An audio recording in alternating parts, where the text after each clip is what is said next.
नमस्कार, यो एभी न्यूज खबरको संकेत हो।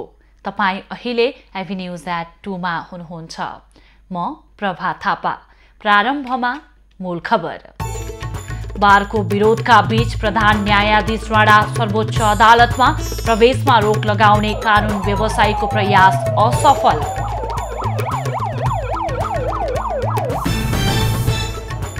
सर्वोच्च अदालत परिसर आज पनि तनावग्रस्त।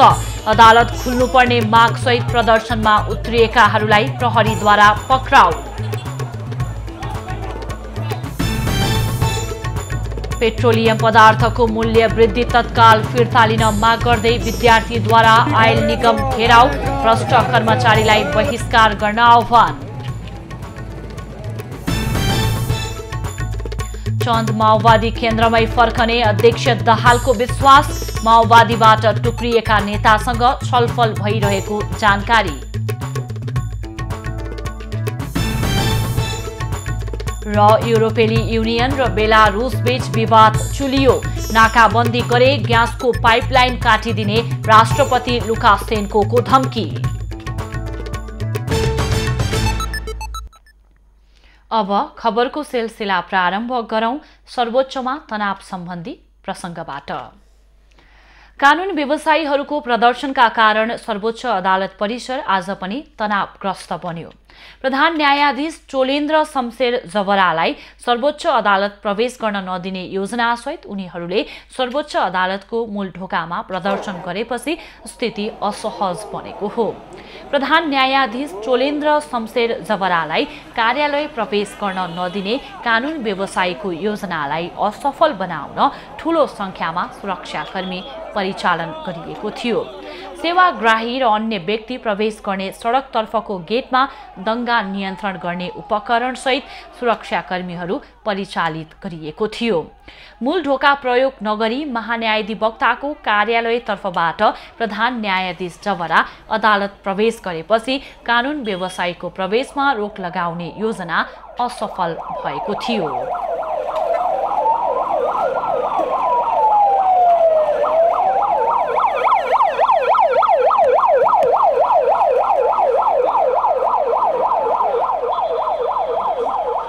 सो क्रममा नेपाल बार एसोसिएसनको कार्यालयतर्फबाट सर्वोच्च अदालत आउजाउ गर्ने भित्री ढोका बन्द गरिएको थियो।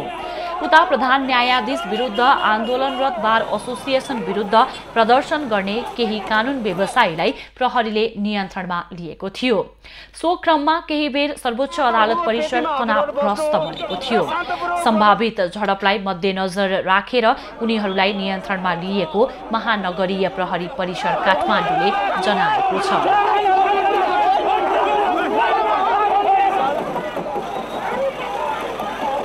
प्रधान न्यायाधीश जबराको राजीनामा माग्दै नेपाल बार एसोसिएसनको अगुवाईमा कानून व्यवसायीहरूले सर्वोच्च अदालत परिसरभित्रै प्रदर्शन गर्दै आएका छन्।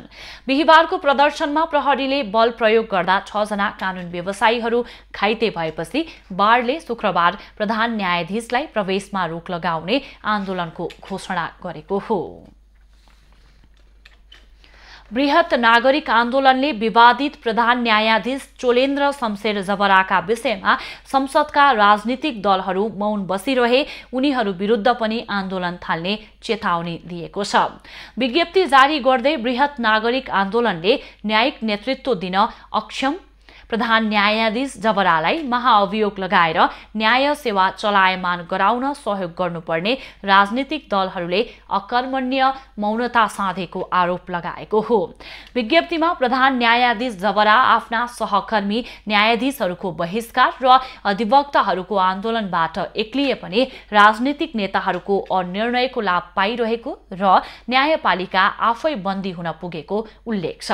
राजनीतिक दलहरूले लोकतन्त्र र संविधान मा प्रत्यक्ष आघात पार्ने गरी न्यायपालिकामा जारी संकटप्रति आफ्नो जिम्मेवारी र कर्तव्य महसुस नगर्नु गम्भीर राजनीतिक विचलन भएको आरोप बृहत नागरिक आन्दोलनको रहेको छ। नेपाल बारको नेतृत्वमा बिहीबार सर्वोच्च अदालतको परिसरभित्रै भएको प्रदर्शनमा बल प्रयोग गरिएकोमा पनि आन्दोलनले आपत्ति जनाएको छ। पेट्रोलियम पदार्थको मूल्य वृद्धि तत्काल फिर्ता लिन सरकारसँग माग गर्दै आएको संयुक्त विद्यार्थी संगठनले टेकुस्थित नेपाल आयल निगमको केन्द्रीय कार्यालय घेराउ गरेको छ। शुक्रबार बिहान निगमको केन्द्रीय कार्यालय घेराउ गर्दै विद्यार्थी संगठनहरूले तत्काल मूल्य वृद्धि फिर्ता गर्न सरकारलाई दबाब दिएका हुन्। विद्यार्थीहरूले निगमका कार्यकारी निर्देशक सुरेन्द्र पौडेलको राजीनामा माग गर्दै निगमका सरकार विरुद्ध चर्को नाराबाजी गरेका थिए।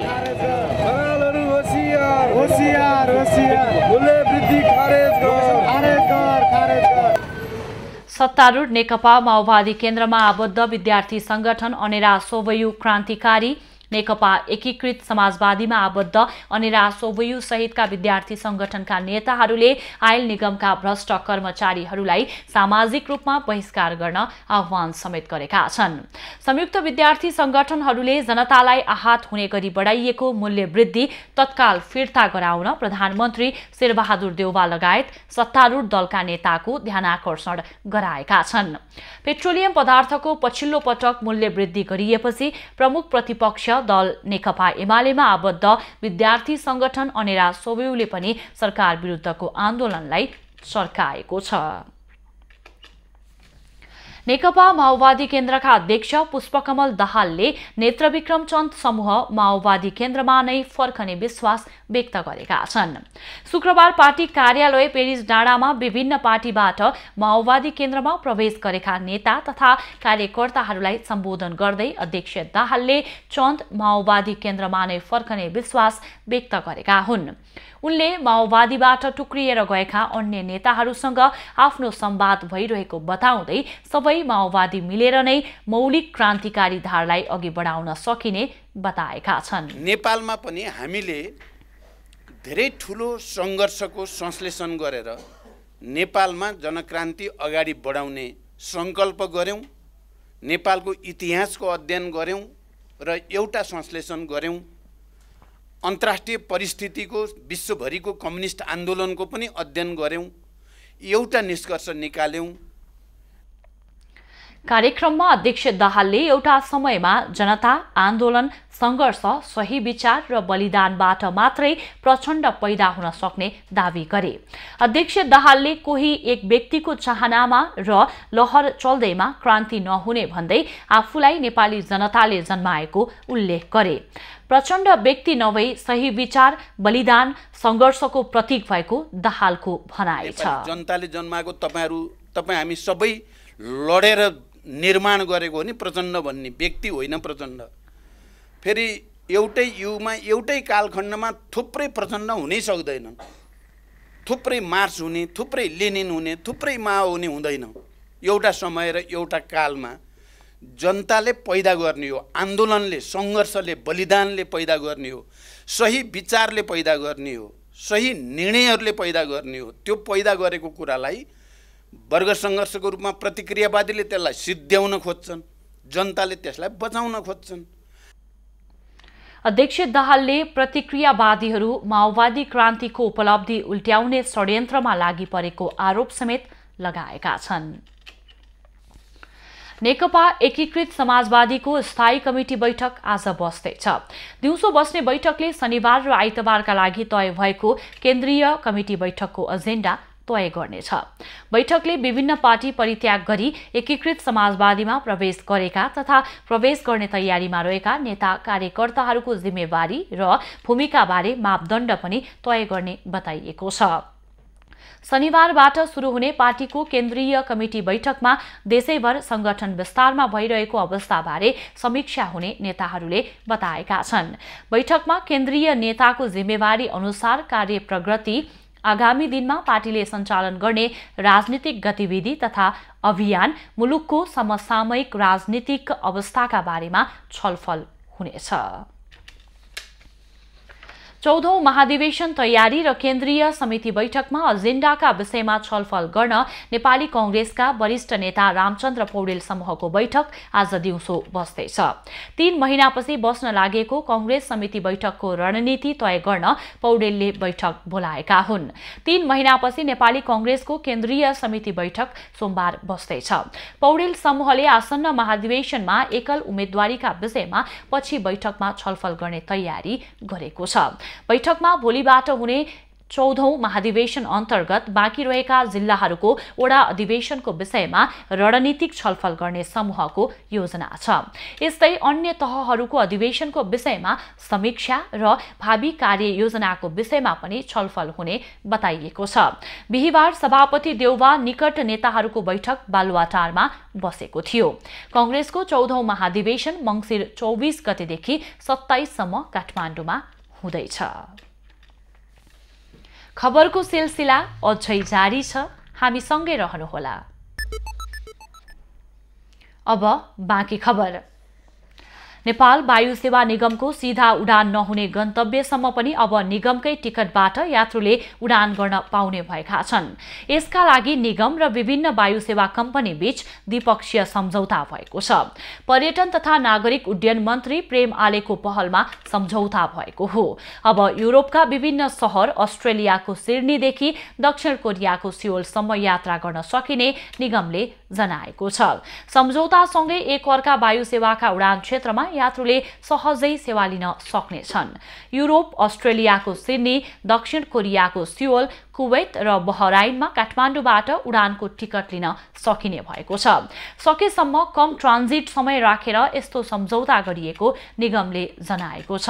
सम्झौताले थप आय हुने र अन्तर्राष्ट्रिय बजारमा निगमको साख बढ्ने अपेक्षा गरिएको छ। अमेरिकामा समेत सम्झौताबाट उडान विस्तारको तयारी भइरहेको निगमले जनाएको छ।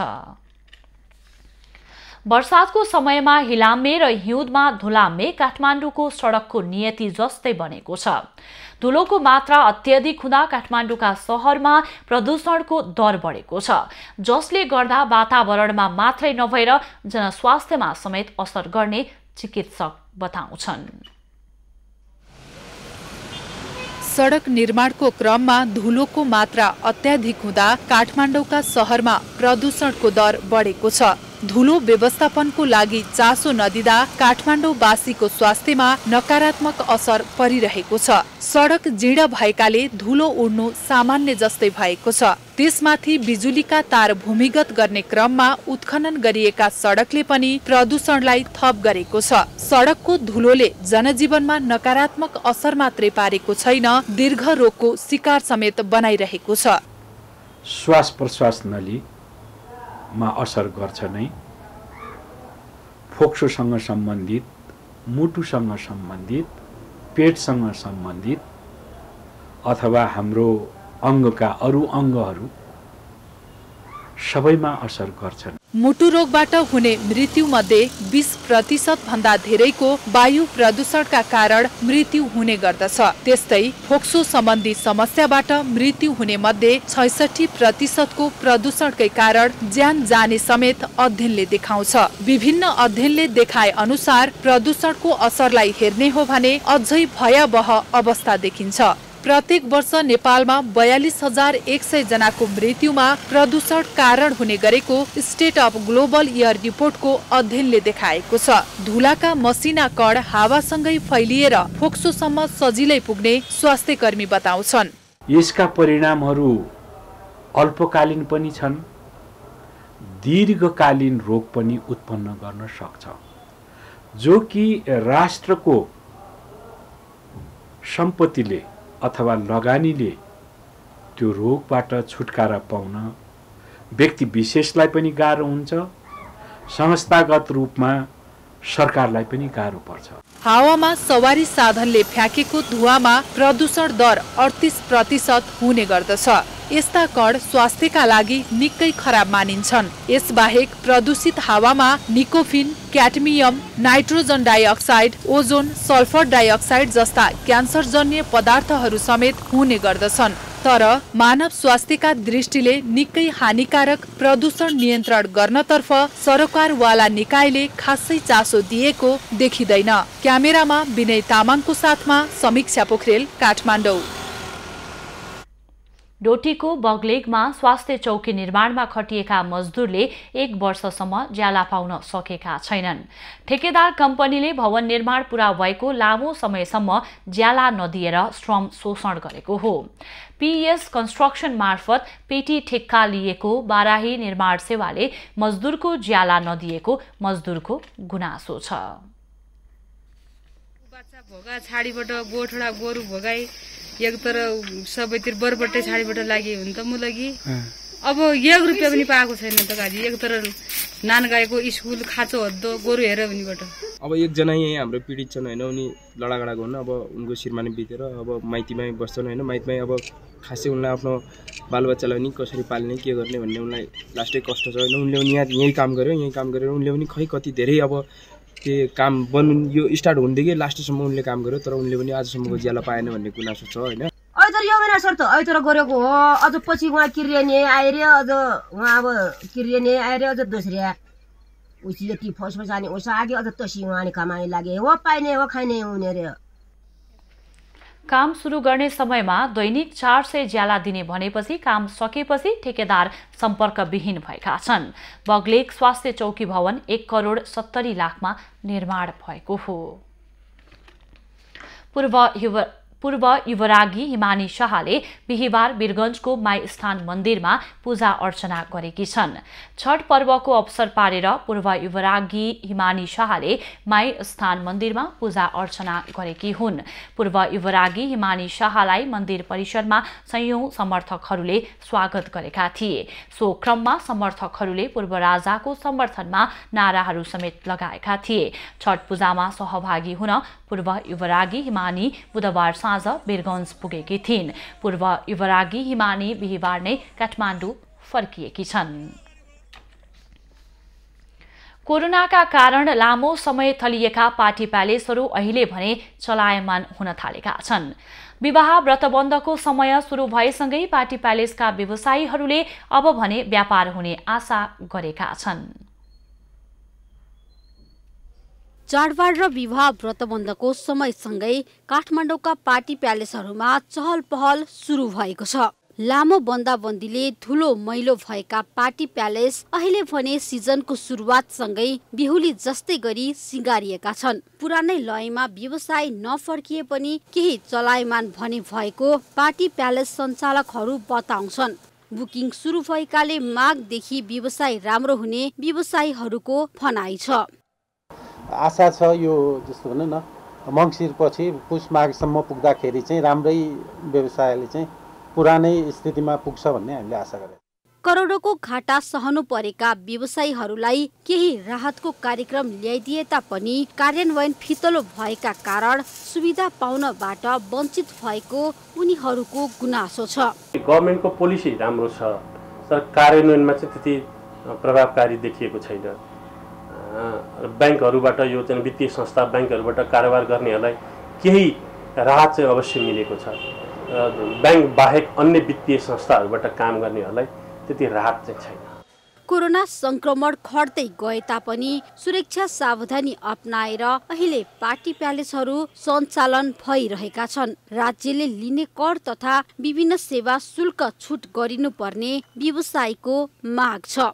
ब्याङ्कको ऋणको ब्याजलाई छुट पाउने र समय सीमा पनि बढाउन पाऊँ भन्ने एउटा माग छ। र अर्को कुरो यो जुन करको कुरामा छ, करमा छुट पाऊँ हामीले भन्ने कुरो छ। जस्तै अब हाम्रो फेरि अर्को एउटा समस्या कस्तोसम्म छ भने हाम्रो व्यवसायमा अधिकांश पार्टी प्यालेसमा 3 फेज लाइन बत्तीको 3 फेज लाइन लिएको हुन्छ। 3 फेज लाइन लिँदाखेरि बत्ती चलाए पनि नचलाए पनि डिमान्ड शुल्क भन्ने हामीले तिर्नै पर्ने हुन्छ। पार्टी प्यालेसहरू पुरानै लयमा फर्किन थाले पनि काठमाडौँमा 20 वटा बढी पार्टी प्यालेस कोरोनाका कारण विस्थापित भएका छन्। करोडौंको लगानीमा खुलेका पार्टी प्यालेसहरू अप्ठ्यारोमा पर्दा राज्यले प्राप्त गर्ने राजस्वमा समेत गुम्ने गर्छ। स्वदेशी व्यवसाय र रोजगारीको प्रवर्तन गर्न पार्टी प्यालेसको व्यवस्थापन र विकासमा उचित नीति नियम ल्याउन जरुरी देखिन्छ। क्यामेरामा विनय तामाङको साथमा निशा देउजाको रिपोर्ट। नेपालको पूर्वी नाका काकरभिट्टा स्थित मेची भन्सार कार्यालयले चालु आर्थिक वर्षको त्रैमासिक अवधिमा 4 अर्ब रुपैयाँ बढी राजस्व सङ्कलन गरेको छ। कोभिडका कारण आयात निर्यात व्यापार पुरानै लयमा फर्किन नसकेको बेलामा मेची भन्सारले वार्षिक लक्ष्यको 26% राजस्व सङ्कलन गरेको हो। नेपालको पूर्वी नाका काकरभेट्टा स्थित मेची भन्सार कार्यालयले भन्सारले त्रैमासिक अवधिमा लक्ष्य भन्दा झन्डै 1 करोड बढी नै राजस्व सङ्कलन गरेको हो। चालु आर्थिक वर्षको साउनदेखि असोज महिनासम्मको त्रैमासिक अवधिमा कार्यालयले 3 अर्ब 38 करोड 78 लाख 3 हजार रुपैयाँ राजस्व सङ्कलनको लक्ष्य रहेकोमा 20% बढी अर्थात् 4 अर्ब 3 करोड 56 लाख 23 हजार 790 रुपैयाँ राजस्व सङ्कलन गरेको हो। अलिकति पछिसम्म कायम रहेकोमा यस आर्थिक वर्षमा चाहिँ व्यवसाय गर्ने वातावरण पनि सुरुदेखि नै श्रावणदेखि नै बनेको अवस्थामा चाहिँ हाललाई सहज रूपमा व्यापार भइरहेको छ।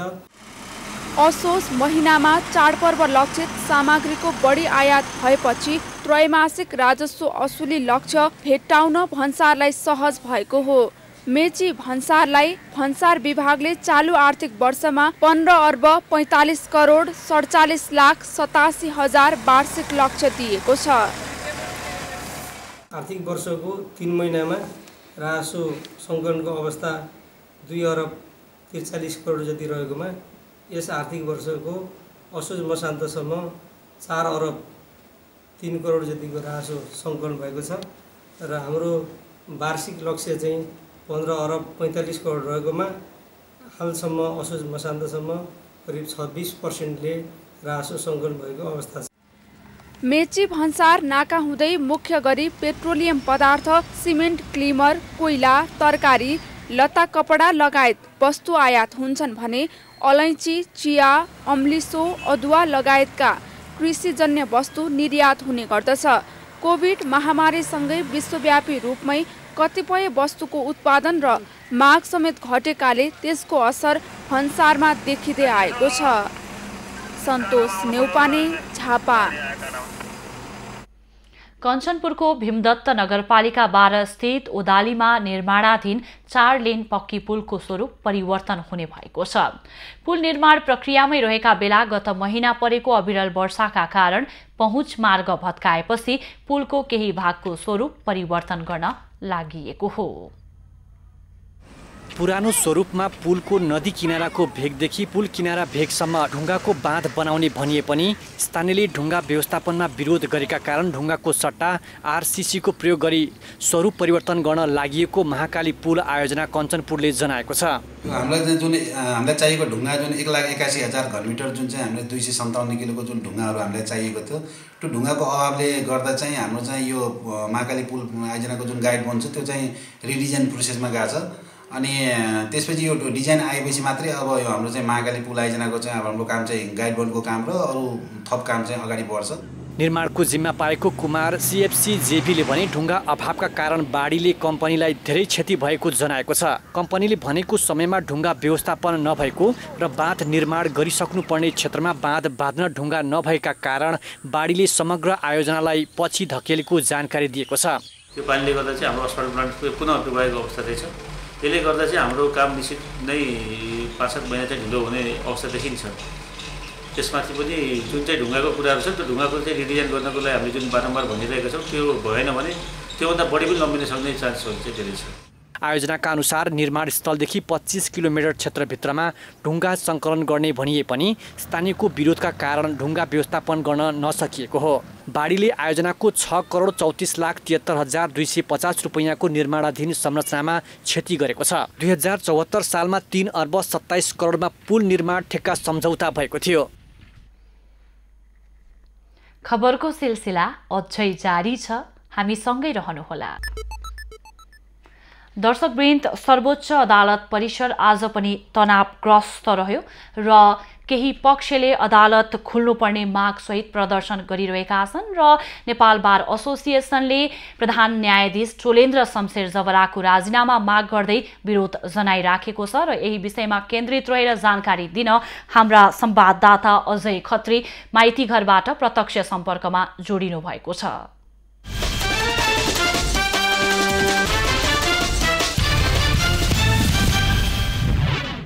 अझै यहाँ माइतीघरबाट प्रत्यक्ष रूपमा जोडिनु भएको छ, त्यहाँ के भइरहेको छ, पछिल्लो जानकारी के छ?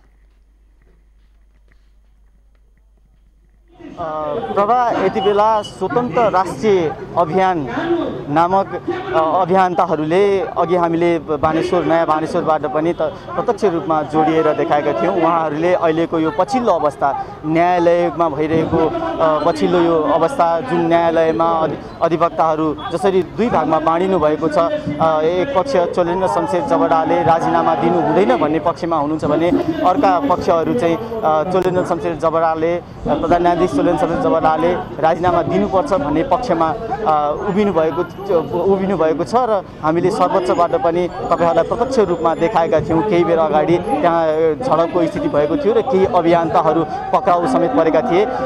जुन नयाँ बानेश्वरबाट सुरु भएको यो संयुक्त राष्ट्रिय अभियानको र्याली अहिले माइतीघर मण्डलामा आइपुगेको छ। यसै सन्दर्भमा थप जानकारी दिनका लागि हामीसँग यस अभियानका अभियन्ता स्वागत नेपाल हामीसँग जोडिनु भएको छ।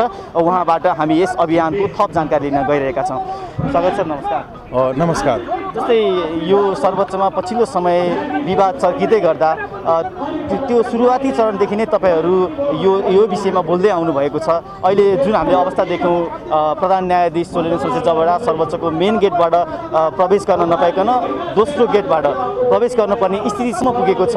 यो अवस्थालाई कसरी हेर्नुभएको छ? तपाईँहरूको अभियानले अब यसलाई कसरी अगाडि बढाउँछ? यो बार नामको बिचौलियाहरूको सङ्गठनको नेतृत्व, बार बेन्च समन्वय समिति नामको सेटिङ कमिटी, यो सेटिङ कमिटीको नेतृत्व गर्नेहरू वकालत गरेर खानेहरू होइनन्। यिनीहरूको पेसा वकालत होइन, यिनीहरूको पेसा सेटिङ हो, यिनीहरूको पेसा बिचौलिया हो। बिचौलिया गर्छौँ हामी वकालत गर्दैनौँ भन्छन्। न्यायाधीश आउनु पर्दैन इजलासमा, हामी त बिचौलियाको काम पो गर्ने हो त भन्छन् र न्यायाधीशलाई भित्र आउन दिँदैनन्, वकिलहरूलाई आउन दिँदैनन्। अब यहाँ वकिलहरूले बहस गर्ने होइन भन्छन् बिचौलियाहरू। यस्ता बिचौलियाहरू, जनविरोधीहरू वकिल बनेर कानुन बमोजिम बाहेक न्यायाधीशलाई भित्र छिर्न नदिने, यस्ता कानुनको अध्ययन नभएकाहरू, नक्कली सर्टिफिकेट र तपाईँको नक्कली जन्मदर्ताहरू बोकेर विदेशी सर्टिफिकेट नक्कली ल्याएर वरिष्ठ हुनेहरू, अध्ययनहीनहरू भएको कारणले न्यायाधीशलाई भित्र आउन दिन्न भन्छन्। अब प्रधान न्यायाधीश चोलेन्द्र शमशेर जबराको नैतिकतामा पनि प्रश्न त उठेको छ नि। प्रधान न्यायाधीश चोलेन्द्र शमशेर जबराको नैतिकतामाथिको प्रश्न उठेको यो हरिकृष्ण कार्की माननीय न्यायाधीशको प्रतिवेदनको आधारमा हो भनिएको छ। त्यो प्रतिवेदनले 1 नम्बरमा बिचौलिया कमिटी बार हो भनेको छ। त्यो प्रतिवेदनले 1 नम्बरमा बार बेन्च समन्वय कमिटी नामको बिचौलिया कमिटी नै भ्रष्टाचारको कारण हो भनेको छ। अब तपाईँ हेर्नुहोस्, नैतिकता भनेको प्रधान न्यायाधीशको सबभन्दा ठुलो के हुन्छ? संविधान बमोजिम काम गर्ने, कानुन बमोजिम काम गर्ने। प्रधान न्यायाधीशको बहिर्गमन भनिएको कानुन बमोजिम कति बेला हुन्छ? संविधान बमोजिम कति बेला हुन्छ? कसैलाई आरोप लाग्यो, तपाईँलाई कसैले भने कि तपाईँ गलत ढङ्गले पत्रकारिताको दुरुपयोग गरिरहनु भएको छ, तपाईँले पत्रकारितामा आचार संहिता उल्लङ्घन गरिरहनु भएको छ भन्यो, भन्नेवालाले प्रमाण दिनु पर्यो कि परेन? भन्नेवालाले प्रमाण दिनु पर्यो, अनि मात्रै तपाईँ विरुद्ध प्रेस काउन्सिलमा मुद्दा लाग्छ। तपाईँले गैर व्यावसायिक काम गर्नुभयो भन्दैमा तपाईँ एभिडेन्स टेलिभिजनको पत्रकार, तपाईँले राजीनामा दे जागिर छोड भन्ने हो कि तपाईँका विरुद्ध प्रेस काउन्सिलमा मुद्दा लाने हो? वा तपाईँ विरुद्ध अरू चाहिँ विद्युतीय कारोबार ऐन अन्तर्गतको मुद्दा लाने हो।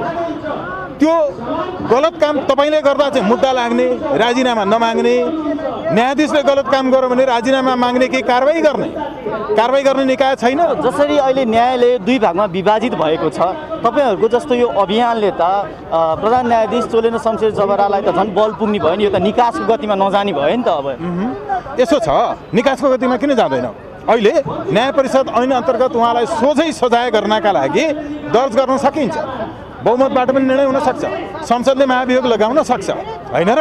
अब यो बाहेक कानुनमा लेखिएको भन्दा फरक कुनै पनि काम कसैले गर्छ भने त्यो गैर कानुनी हो। अर्को कुरा, अहिले बारले र बेन्च बार समन्वय समिति नामको वरिष्ठहरूको सेटिङ कमिटीले के गर्न खोजेको छ भने उहाँलाई राजीनामा दिलाएर अनि सजाय नगर्ने, माननीय न्यायाधीश हरि कार्कीको प्रतिवेदनको आधारमा सजाय हुनुपर्नेहरूलाई सजायबाट बचाउने र त्यो प्रतिवेदन कार्यान्वयन नगर्नका लागि राजीनामा देऊ भने षड्यन्त्र गरिरहेका छन्। किनभने त्यो प्रतिवेदन कार्यान्वयन चोलेन्द्र शमशेर जबराले गराउने हो भने अरू न्यायाधीशहरू पनि कारबाहीमा पर्ने छन्। त्यो कारबाहीमा पर्ने भएको हुनाले डर लागेर उनीहरूले उनको राजीनामा मागिरहेका छन्। यो भनेको कारबाहीको दायरामा आउनुपर्ने वरिष्ठ नामका बिचौलिया वकिलहरू, बार नेतृत्व नामको सेटिङ कमिटीका मान्छेहरू र कारबाही हुनुपर्ने न्यायाधीशहरूलाई कारबाहीबाट बचाउने षड्यन्त्रका लागि राजीनामा देऊ भनिएको छ।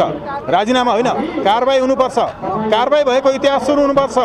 सधैँभरि राजीनामा दिएर घरमा बसेर भ्रष्टाचार गरेको रकमले डकार्दै बस्न पाइन्छ कि कारबाही हुनुपर्छ?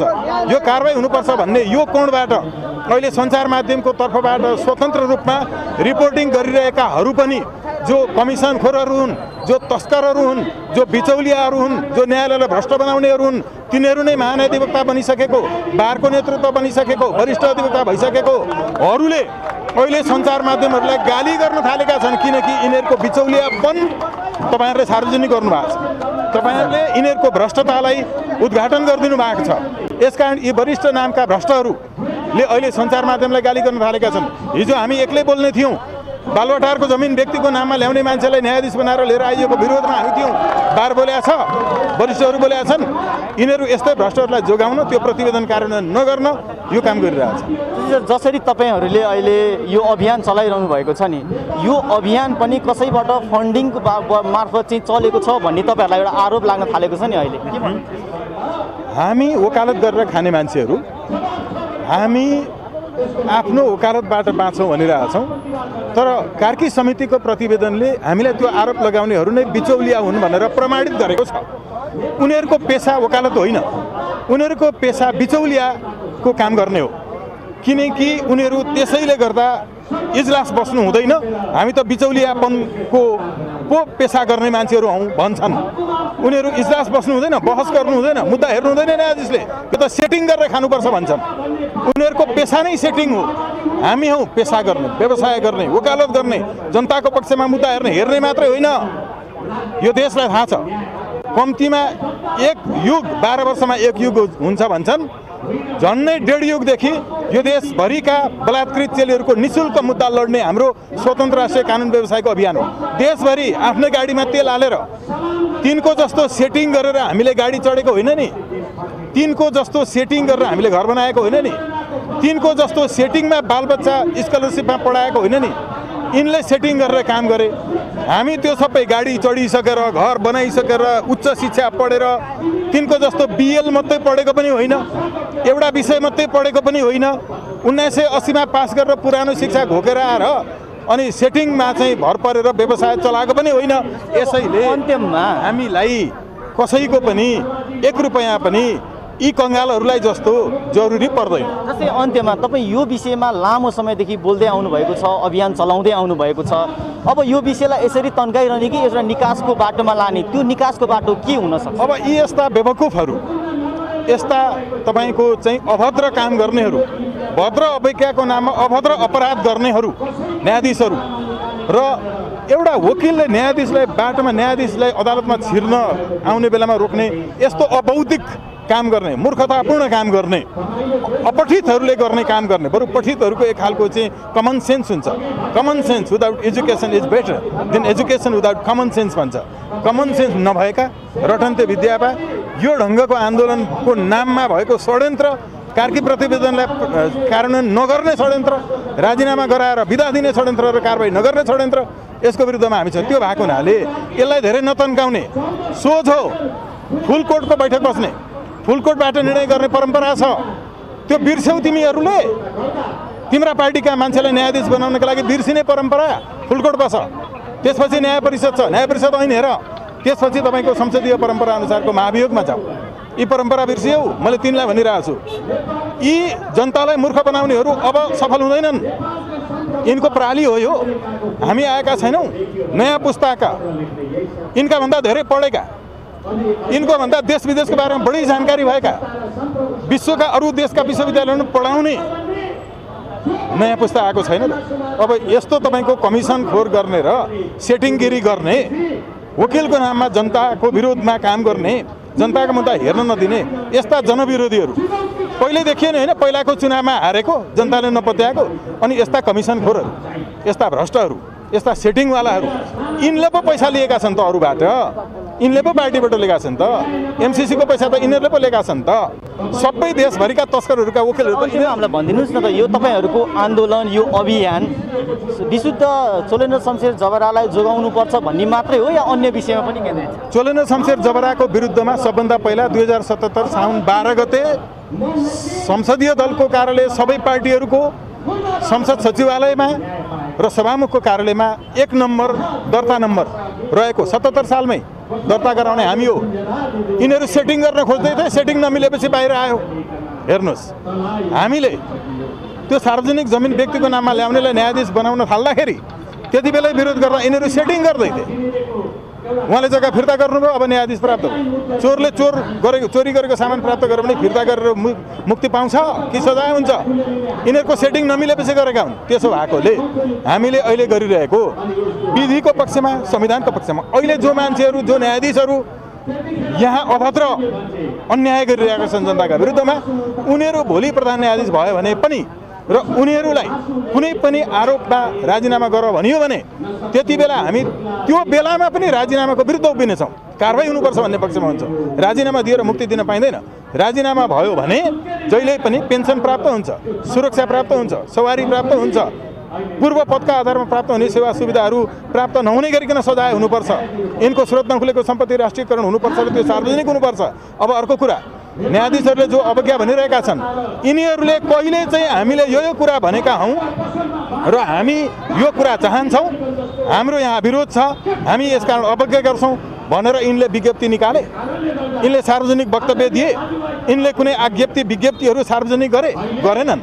यसको अर्थ के हो भने यिनीहरू लुकेर काम गरिरहेका छन्। सार्वजनिक रूपमा आऊ, विज्ञप्ति जारी गर, हाम्रो भनाइ यो हो भनेर भन।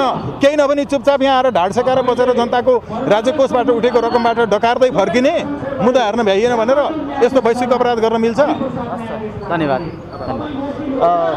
प्रभा, हामीले देखाउँदै आएका छौँ जसरी अहिले न्यायालय दुई भागमा विभाजित भएको छ। यस्तो हुँदाखेरि जो न्यायको लागि सर्वोच्च अदालतमा धाउने गरेका छन् उनीहरूमा निराशाभन्दा अरू केही देख्न सकिँदैन प्रभा, अहिलेको यो सर्वोच्चको स्थितिले गर्दा। धन्यवाद अजय।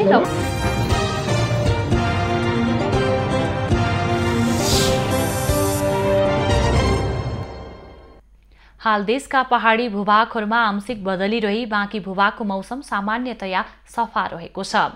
अपराह्न देशको प्रदेश 1 प्रदेश 2 का भूभागमा आंशिकदेखि सामान्य बदली रही बाँकी भूभागमा आंशिक बदली रहने जल तथा मौसम पूर्वानुमान महाशाखाले जनाएको छ। काठमाडौँ उपत्यकाको आजको अधिकतम तापक्रम 24 डिग्री सेल्सियस र न्यूनतम तापक्रम 8 डिग्री सेल्सियस बीच रहने अनुमान गरिएको छ। आज सूर्योदय बिहान 6:22 भयो भने सूर्यास्त साँझ 5:13 हुनेछ। आज देशभरको मौसम कस्तो रहला त? हेरौं देशका विभिन्न स्थानको अनुमानित मौसमी अवस्था।